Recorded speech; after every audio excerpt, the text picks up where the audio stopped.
I've been hearing a lot about how lucky girl syndrome is ableist and toxic. And I 1000% agree, because we're not teaching people what goes behind the like mechanics, physics, and like science of what makes someone a lucky girl syndrome. And like without doing that, I think it's very easy to just get lost on this idea that it's just thinking positively, and like, I don't know, I feel like it can be very ableist, like it's being said. And it goes down the whole track of like, you know, The Secret, and like if you're not thinking positively, you're attracting the negative things that are coming into your life. But when in reality, there is something very beautiful that is the underlying basis of this lucky girl syndrome. And I think that it's that those people and people that see themselves as lucky have this underground foundational basis of feeling safe in their environment, feeling met by their environment, feeling themselves able to meet the circumstance. And we all don't have access to feeling safe in our childhoods, or like, you know, in our day-to-day life.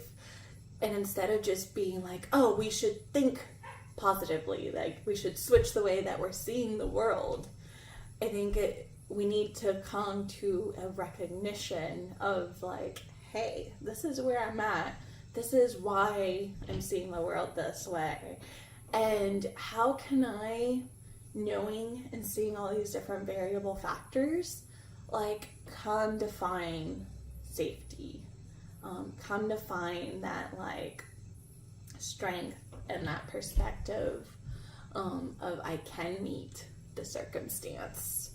And there are practices for that, you know, and it's not just a mental game where you have to trick yourself into believing the facade of social media and like the real life being rainbows and butterflies. One of the practices that has really been helping me in establishing that sense of felt safety in my nervous system, in my body, has been just any kind of somatic practice, really. But EFT, emotional freedom technique, tapping, has been so helpful. And I wanted to do a little like demo of it. You guys, I'm about to do a job interview, and so I figured it would be a perfect opportunity to come on here and tap about, you know, how I'm feeling, where I'm at. And you guys can see it starts with acknowledging like, hey, I'm feeling nervous as fuck right now.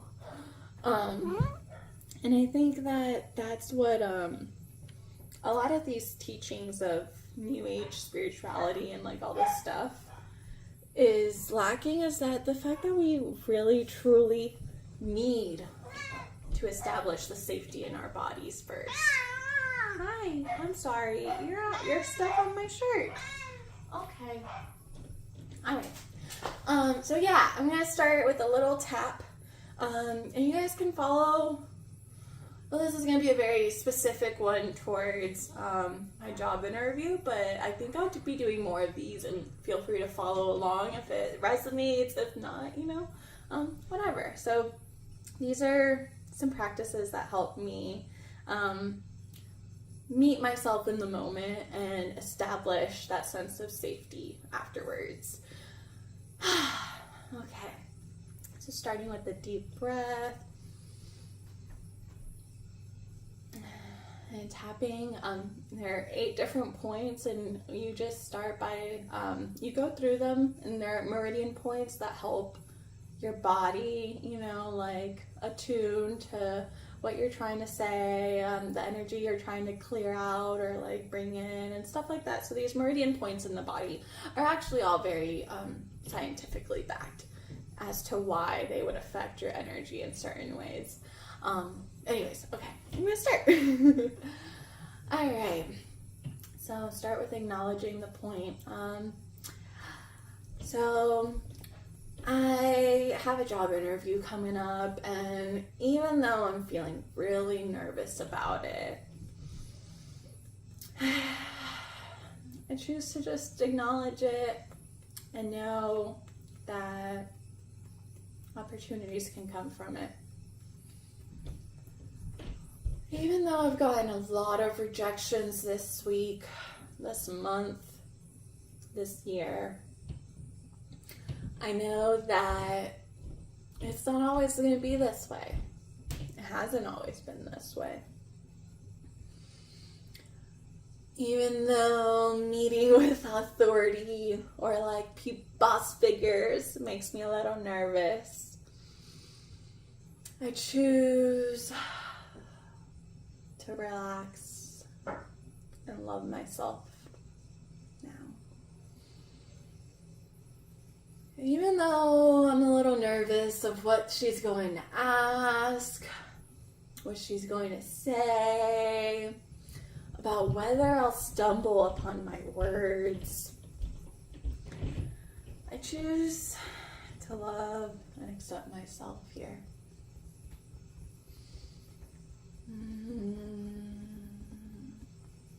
Even though I might stumble over my words, even though I might get lost in what to say or how to present myself, I trust that however we need to communicate, I will.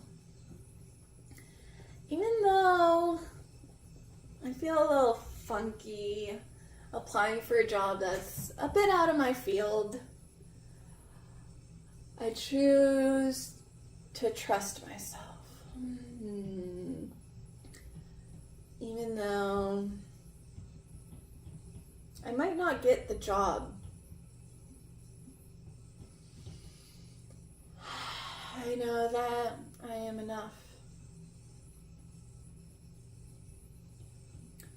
And I know that I might say just what she needs.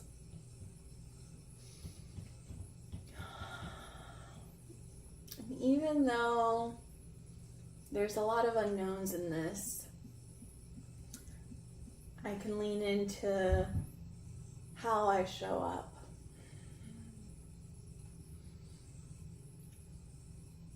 I can trust myself.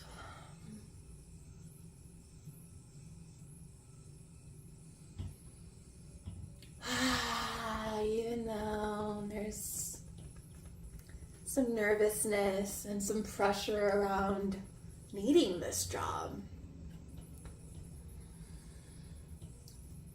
I know that I'll find the place that needs me.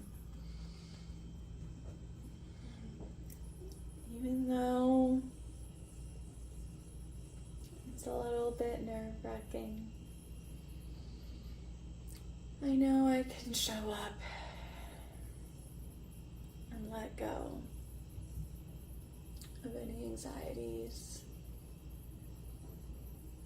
I can release any pressures. I can allow myself to show up. I can trust that I'm going to shine and that I'm going to put my best foot forward. And whether or not I get the job, I know I can trust, accept, and love myself here.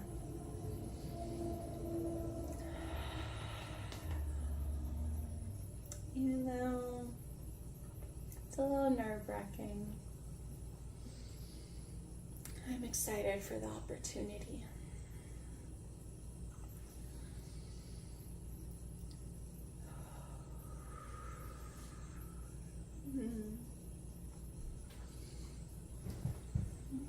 And just, I'll let you know what it does for me.